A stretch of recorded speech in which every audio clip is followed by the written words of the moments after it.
Sir, ഇവിടെ വരുന്ന paper അതാത് ദിവസം തന്നെ രജിസ്റ്റർ ചേർക്കുന്നുണ്ട്. നിങ്ങളുടെ വിശദീകരണം എനിക്ക് കേൾക്കണ്ട സാർ.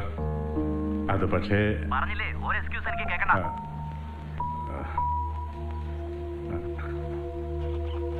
സാർ, ഇനി അത് ആവർത്തിക്കില്ല സാർ. ഞാൻ കൺസേൺ പേഴ്സൺ ഇന്ന് തന്നെ മെമ്മോ കൊടുത്തോളാം. സാർ സാർ ഞാൻ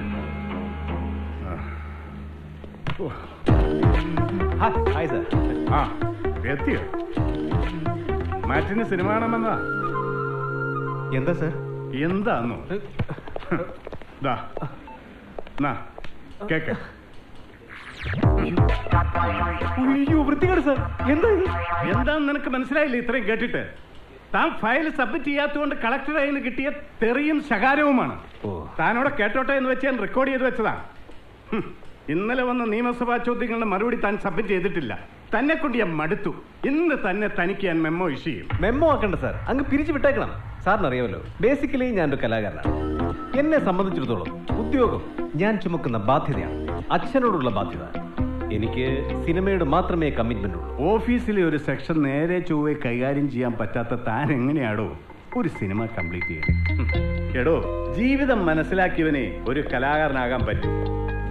ഏതായാലും അടുത്ത ആഴ്ച കളക്ടറേറ്റിൽ നിന്ന് ഇൻസ്പെക്ഷൻ ഉറപ്പാ. അതോടെ തനിക്ക് ഫുൾ ടൈം കലാകാരനാകാം. ഒന്നുകിൽ ട്രാൻസ്ഫർ അല്ലെങ്കിൽ സസ്പെൻഷൻ. ആയിക്കോട്ടെ സാറേ. സാറിന്റെ സ്ക്രിപ്റ്റ് ഒന്ന് കേൾക്കണം, എന്നിട്ട് പറ.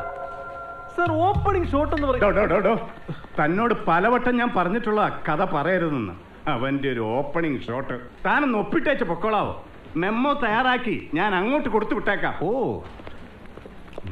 ഇവനെയൊക്കെ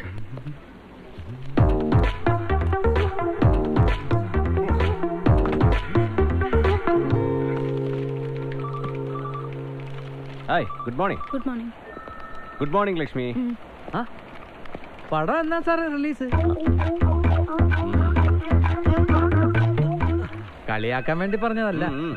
ഇതൊക്കെ കണ്ട സിനിമാക്കാര് സാധാരണക്കാരെന്നൊരു അകലം സൃഷ്ടിക്കുന്നത്. മര്യാദയ്ക്ക് പെരുമാറാൻ സംസാരിക്കാൻ അറിഞ്ഞുകൂടാ. ഈ ഗോഡൌണിൽ നിങ്ങളുടെയൊക്കെ ഇടയിൽ വന്നിരുന്ന് ഇങ്ങനെ കഷ്ടപ്പെട്ട് ജീവിതം നശിപ്പിക്കേണ്ട ആവശ്യം എനിക്കില്ല. ഒരു പ്രൊഡ്യൂസർ ഒക്കെ പറഞ്ഞാൽ അപ്പം ഞാനിതെല്ലാം കളഞ്ഞിട്ടു. പിന്നെ എല്ലാം പ്രൊഡ്യൂസർ അനുഭവിച്ചോളൂ. പറഞ്ഞോ. അതെ, സിനിമാക്കാരുടെ എല്ലാം കരിയോഗ്രാഫിന്റെ തുടക്കത്തില് ഇതിനേക്കാൾ വലിയ കളിയാക്കലുകൾ അനുഭവിച്ചിട്ടുണ്ട്. ലക്ഷ്മി കണ്ടോ, ഞാൻ സ്റ്റോറി ബോർഡ് കംപ്ലീറ്റ് മാറ്റിയിട്ടുണ്ട്. ഒന്നും എന്റെ വൈശാഖൻ സാറേ, ഞാൻ അല്പം തിരക്കില്ല. ബാലകൃഷ്ണൻ എന്തോ നിന്നോ. രാജീവേ, കഥ വല്ല പ്രൊഡ്യൂസർമാരെ കൊണ്ട് കാണിക്കും സാറേ, എനിക്ക് വേറെ പണിയുണ്ട്. നോക്കണോ, കലാബോധമില്ലാത്ത വർഗങ്ങൾ.